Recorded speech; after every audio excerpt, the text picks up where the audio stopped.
क्या इंडिया सच में advanced robotics में सेल्फ रिलायंट हो गया है? क्या जो हम इनोवेशन देख रहे हैं वो असली है या सिर्फ एक प्रेजेंटेशन? क्या इंपोर्टेड टेक्नोलॉजी को मेक इन इंडिया के नाम पर प्रोजेक्ट किया जा रहा है? और सबसे इंपॉर्टेंट सवाल ये कि ग्लोबल रोबोटिक्स रेस में इंडिया एक सीरियस कंटेंडर बन चुका है या नहीं? Welcome students to Legacy IAS. In this particular video, we would be covering and analyzing particular issue that has erupted in the recent times. ठीक है, सबसे पहली बात that was related to Galgotia University and this happened in the AI Impact event that was held in New Delhi. ठीक है, कहा जा रहा है कि इस AI इवेंट में गलगोटियाज यूनिवर्सिटी के एक प्रोफेसर ने या फिर पूरी टीम ने एक रोबोडॉग को प्रेजेंट किया था। रोबोडॉग जो प्रेजेंट किया गया था वो बताया गया था कि ये गलगोटियाज यूनिवर्सिटी का खुद का एक इनोवेशन है। हालांकि ये बात बाद में पता चलती है कि ये एक चाइनीज फर्म का क्रिएशन है, एक चाइनीज इनोवेशन है जो कि गलगोटियाज यूनिवर्सिटी ने बस अपने खरीद कर अपना बताया था। ठीक है, तो इस पूरे कंट्रोवर्सी में एक चीज जो जाहिर होती है वो ये है कि इंडिया को अपने इनोवेशन इकोसिस्टम को बहुत ज़्यादा स्ट्रॉन्ग करना पड़ेगा। अपने क्लेम्स को स्ट्रॉन्ग करने के लिए इंडिया के पास अभी तक कौन कौन से इंडिजिनस प्रोडक्ट्स हैं जो कि इसी रोबोडॉग के कैटेगरी में है। तो इसी चीज़ को हम लोग एनालाइज करेंगे अपने आगे बढ़ते हुए स्लाइड्स में। ठीक है, तो आइए देखते हैं। तो सबसे पहले समझते हैं व्हाट आर एक्चुअली रोबोडॉग्स, है ना। इसमें रोबोडॉग्स क्या होते हैं, है ना, उनके क्या पर्टिकुलर कैरेक्टरिस्टिक्स होते हैं, उनकी कैपेबिलिटी क्या होती है, तो ये सारी चीजें समझते हैं।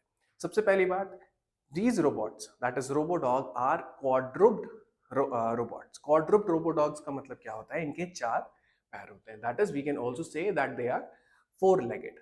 ठीक है, तो ये फोर लेगेड जो रोबोडॉग्स होते हैं इनके पास अलग अलग विशेषताएं होती है।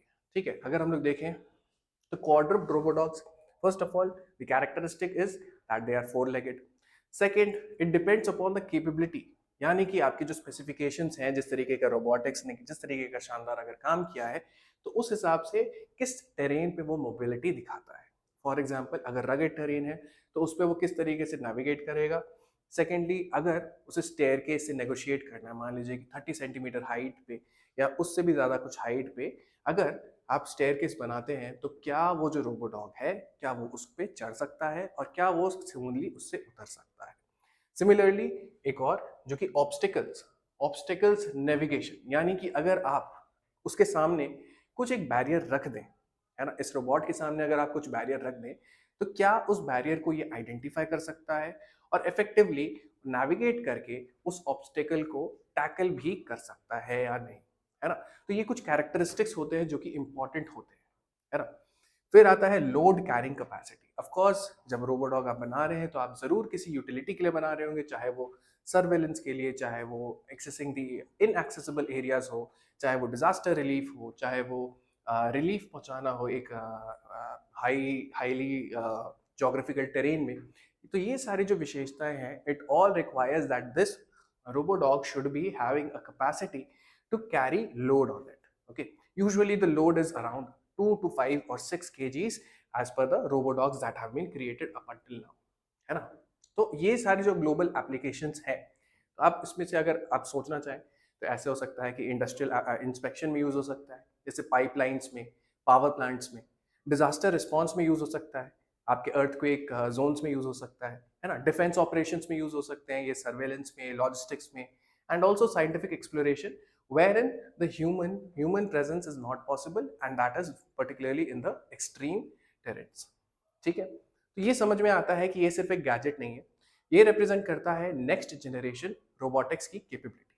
अब ये यूपीएससी के लिए इसलिए इंपॉर्टेंट हो जाता है because it comes under the various topics like emerging technologies, internal security, disaster management and science and technology. ठीक है, अब हम लोग आते हैं with respect to Galgotias incident, what really really happened, है ना, स्टोरी क्या है, ऐसा क्या हुआ जिसकी वजह से एक गलगोतिया यूनिवर्सिटी को क्यों एम्बैरसमेंट सहना पड़ा। तो नोएडा में एक एआई समिट के दौरान जब गलगोतियाज यूनिवर्सिटी ने एक रोबोटॉग का शोकेस किया, ठीक है, तो इस इशू में इसमें प्रेजेंट किया गया एज इंडियन इनोवेशन। मतलब कि गलगोटिया यूनिवर्सिटी ने ये बोला कि हमारे पास एक रोबोडॉग हमने क्रिएट किया हुआ है और ये हमारा ही इनोवेशन है। ठीक है, बाद में जाके ये सारी चीज़ें पता चलती हैं कि इंडिया में ये जो इनोवेशन है जो गलगोटिया यूनिवर्सिटी ने क्लेम किया है as their own innovation, that is something a false claim, because Chinese firms also come forward and they also take the media route to tell and showcase that this has been already available in the Chinese market, and that is what it has been done by the Galgotia University. They have purchased it and now they are claiming it as their own. ठीक है, तो ये जो discrepancy है ये बहुत embarrassing हो जाती है गलगोटिया यूनिवर्सिटी के लिए। गलगोटिया यूनिवर्सिटी बाद में अपने आप को करेक्ट भी करते हैं, ये भी बताते हैं कि नहीं ये हमारा इनोवेशन नहीं है, and this is something that we have seen, and this is something put into our universities just to motivate our students, just to make them much more innovative in nature, to encourage certain types of research. ठीक है, so this is all about the Galgotia's incident. ठीक है, but इसमें मुद्दे की बात क्या है ना, यहाँ पे अगर हम लोग सोचें कि कौन सी ऐसी चीज है जो कि हम लोग यहाँ पर बात कर सकते हैं स्पेसिफिकली। ठीक है, सबसे पहली बात है कि what are the indigenous advancements in robotics. मतलब कि इंडिया में जब हम मेक इन इंडिया की बात करते हैं तो हम बोलते हैं कि यहाँ पे इंडिजिनस टेक्नोलॉजी यूज हो, है ना। हम ये चाहते हैं कि जितना भी सामान है, जो भी आपके डिजाइन्स हैं रोबोट्स के, जितने भी सॉफ्टवेयर उसमें यूज हो रहे हैं, जितने भी मटेरियल्स यूज हो रहे हैं, जितने भी चिप्स यूज हो रहे हैं, वो सारे इंडिजिनसली मेड हो, that is from scratch up until the final product, है ना। So this is what is indigenous. So have we made some kind of indigenous advancement in robotics? So the answer to that question is a fortunate yes. क्योंकि answer ये तो है कि हाँ, लेकिन कुछ कुछ डेवलपमेंट्स हैं जो आपको जरूरी है जानने के लिए, जैसे starting with the DRDO one, है ना। डीआरडीओ के क्वाड्रुप्ड रोबोट्स जिसके डिफेंस एप्लीकेशंस है, आईआईएससी और आईआईटीज के रिसर्च लेड इनोवेशंस है, startups that have been entering into the applied robotics. Okay, this is by Xterra Robotics, and they have recently launched their commercial variant of Swan M2, and this is quadruped robot, just like the Robodog, that has quadruped legs and has the capability of obstacle navigation as well as terrain navigation. ठीक है, फिर एक और है जो कि परम के नाम से जाना गया है, as and when the controversy of Galgotia became and caught fire, है ना, उसके बाद उसी इवेंट में एक जनरल ऑटोनॉमी करके कंपनी है, तो उन्होंने अपना बताया कि we have launched Param and that is a robodog.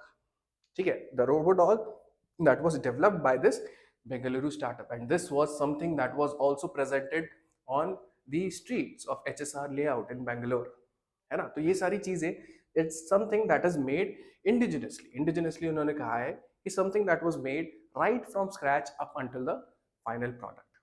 ठीक है, तो ये एक इंडियन डेवलप्ड पूरे जो इकोसिस्टम है, पूरा जो इनोवेशन है, it has been working and it is not something that has been incapacitated, although it has been marked by an embarrassing event wherein we have showcased some Chinese innovation, where a university has showcased a Chinese innovation and marked it off as their own, है ना। अब strategic analysis, India versus जो global robotics है, India versus जो global robotics है, वो किस तरीके से स्टैंड करते हैं। तो अगर हम लोग देखें तो ग्लोबली आपको देखने को मिलेगा कि बहुत सारे ऐसी कंपनीज हैं जैसे बॉस्टन डायनामिक्स या यूनिट्री, वो अपने एप्लीकेशंस को फाइनल प्रोडक्ट तक लेकर जाते हैं। ठीक है, उनके various types of applications are there, whether it is military in nature, whether it is surveillance in nature, whether it is defense in nature, and whether it is disaster relief operations.